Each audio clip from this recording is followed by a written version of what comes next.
할렐루야. 밤기도에 오신 성도님들을 주님의 이름으로 환영합니다. 제가 잠시 기도드리고 시작하도록 하겠습니다.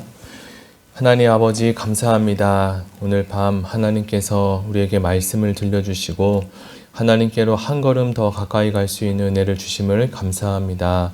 말씀을 서로 나눌 때 전하는 자와 듣는 자 모두에게 하나님의 은혜를 더하여 주시옵소서. 가지고 오신 기도 제목들 하나님께서 아시오니 응답하여 주시고 새롭게 하여 주시옵소서. 감사드리며 예수님의 이름으로 기도드립니다. 아멘. 네, 오늘 하나님 말씀은 사무엘하 22장 26절에서 41절까지 말씀입니다. 네, 구약성경 사무엘하 22장 26절에서 41절까지 말씀입니다.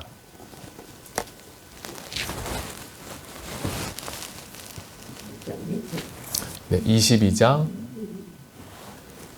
26절에서 41절까지 말씀입니다.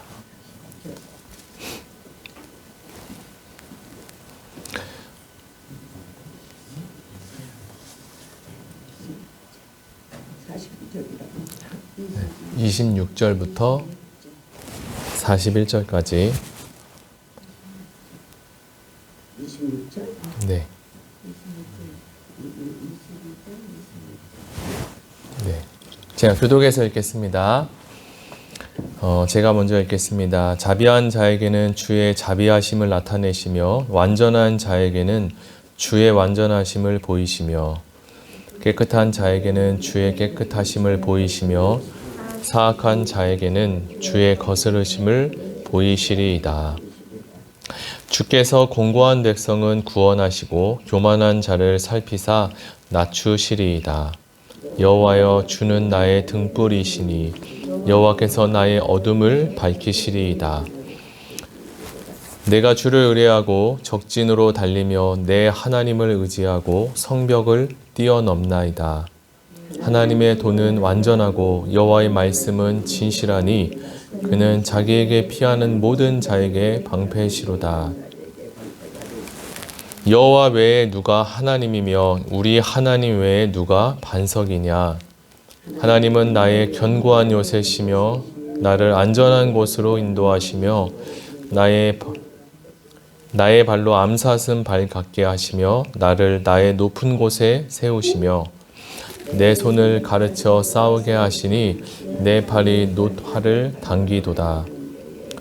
주께서 또 주의 구원의 방패를 내게 주시며 주의 온유함이 나를 크게 하셨나이다. 내 걸음을 넓게 하셨고 내 발이 미끄러지지 아니하게 하셨나이다. 내가 내 원수를 뒤쫓아 멸하여 싸우며 그들을 무찌르기 전에는 돌이키지 아니하였나이다. 전멸하시켰더니 그들이 내 발 아래에 엎드려지고 능히 일어나지 못하였나이다.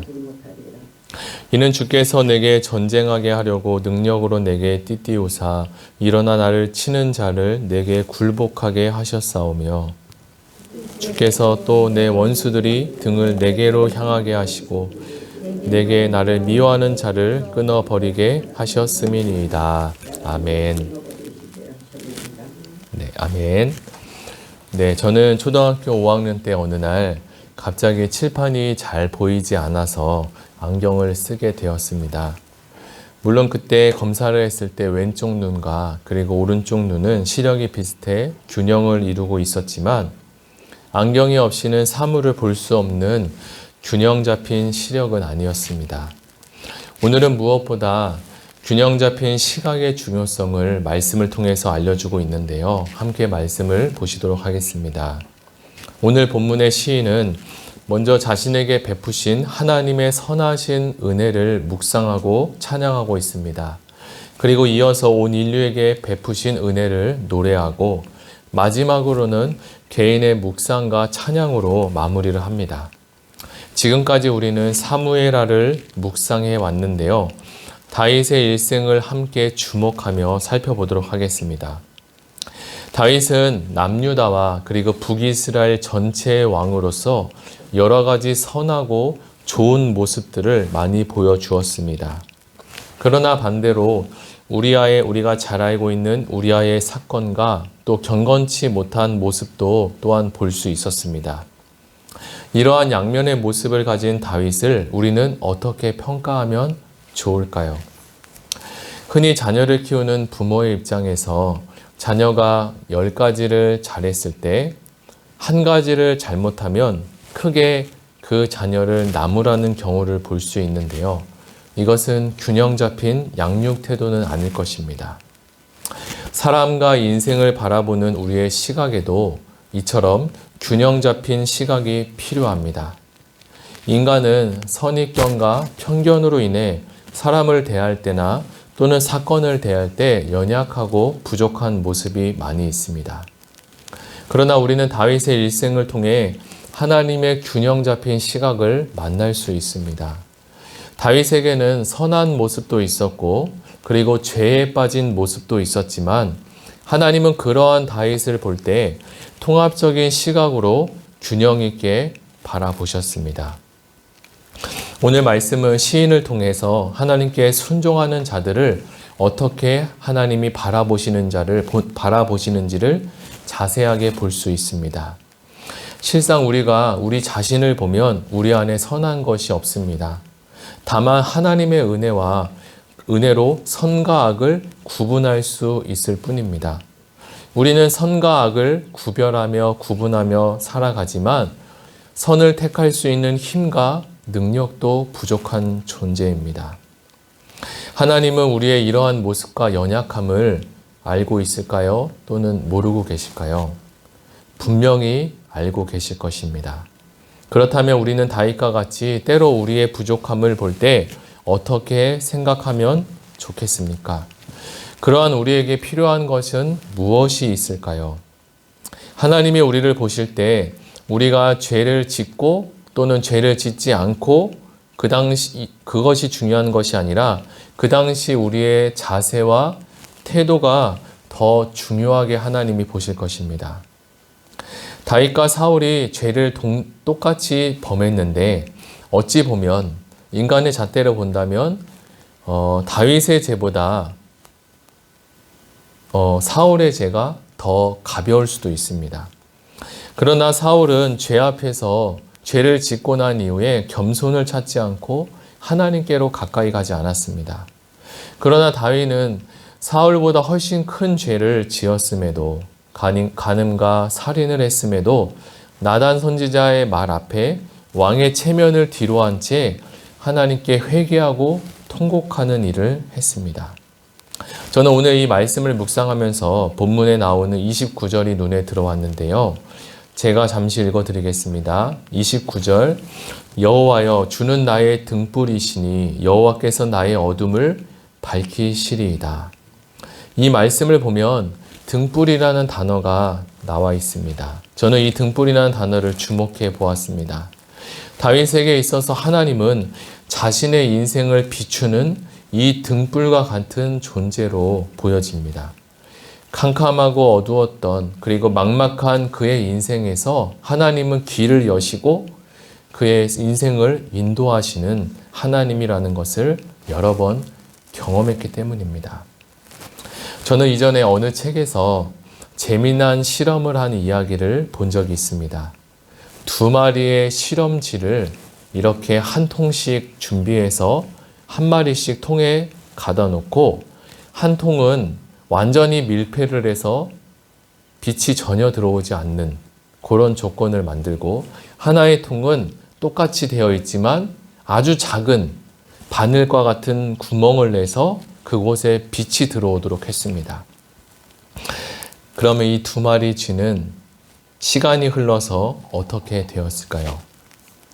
실험용 쥐는 이 상황을 어떻게 헤쳐나갔는지 살펴보니까 예상한 대로 한 마리 쥐는 얼마 못 가서 스스로 죽음에 이르게 되었습니다. 다른 한 마리는 옆에 있던 쥐보다 훨씬 더 많은 시간을, 훨씬 더 오랜 시간을 살고 있었습니다. 이렇게 우리에게는 작은 소망과 빛이 우리에게 주는 위대한 힘을 준다는 것을 알 수 있습니다. 때로는 우리 앞에 놓여진 절망이 우리로 하여금 우리의 마음이 어려움과 또는 고통을 안겨줄 수 있습니다. 그러나 그 고통 속에 있는 다윗을 하나님은 오늘 본문의 암사슴의 발과 같게 하여 주신다라고 말씀하시는데요. 이 암사슴은 척박한 팔레스타인 지역을 아주 민첩하게 뛰어다니며 위기와 위험으로부터 건지고 세우는 그런 암사슴의 발을 하나님이 말씀하십니다. 사슴은 되게 다리도 얇고 발도 조그맣지만 굉장히 높은 벽도 단숨에 뛰어넘는 놀라운 점프력을 가지고 있습니다. 다들 동물의 왕국 보셨죠? 네. 그래서 이 사슴 앞에 아주 많은 적들이 있다고 해도 사슴은 크게 두려워하지 않는다고 합니다. 앞서 오늘의 본문에 나왔던 이 등불과 그리고 암사슴의 발이라는 표현의 속뜻은 모든 어려움 속에서 승리를 하게 하시는 하나님의 완전함을 표현해주고 있습니다. 이제 말씀을 정리하겠습니다. 하나님은 다윗 앞에 놓여진 한 치 앞도 장담할 수 없는 이 캄캄한 환난을 통과할 때 등불이 되어주시고 암사슴의 발처럼 만들어주신다라고 말씀하십니다. 우리에게 피할 곳을 보여주셨고 사망의 음침한 골짜기에도 하나님은 우리를 건지셨습니다.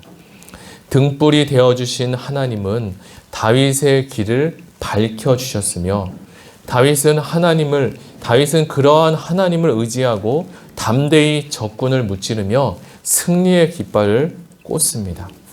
다윗의 삶을 통해 우리가 배워야 할 진리는 하나님의 말씀이 얼마나 정확하고 신실한지를 우리가 다시 한번 기억할 수 있습니다. 하나님은 지금도 이 시대를 창조하시고 이끌어 가시는 하나님임을 우리가 기억하며 하나님 나라를 이뤄 가시는 하나님의 선하시고 구원의 길을 찬양하시기를 예수님의 이름으로 축복합니다. 이 시간 다 같이 들은 말씀을 생각하며 기도하기를 원합니다.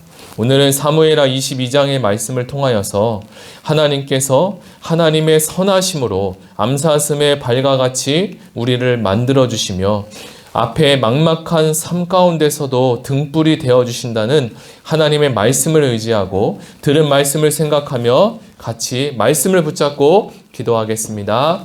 하나님 아버지 감사합니다. 하나님 우리에게는 연약하고 부족한 것이 참으로 많이 있는데 하나님 우리의 인생 가운데 막막하고 어려운 상황 가운데 하나님은 우리를 암사슴의 발과 같게 하시며 나를 더 높은 곳으로 세우신다고 말씀하셨습니다.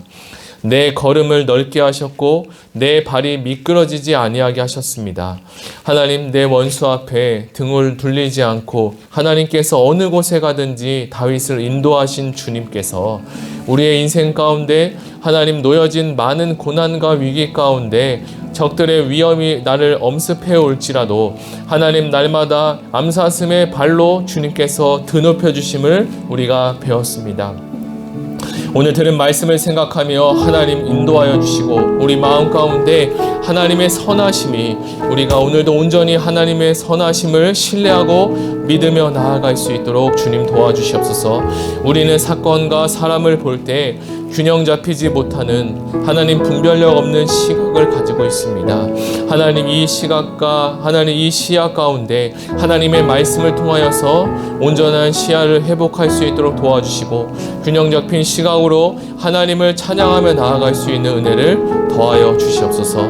하나님 우리에게 놓여진 고난 앞에 이 고난을 하나님의 말씀으로 해석하며 우리의 놓여진 인생 앞에 인생의 여러 문제들을 하나님의 말씀이 풀어갈 수 있도록 주님 하나님께 의지하며 나아갈 수 있도록 주님 도와주시옵소서. 네, 이 시간 두 번째로 기도하겠습니다. 두 번째로 기도할 것은 교회를 위해서 기도하겠습니다.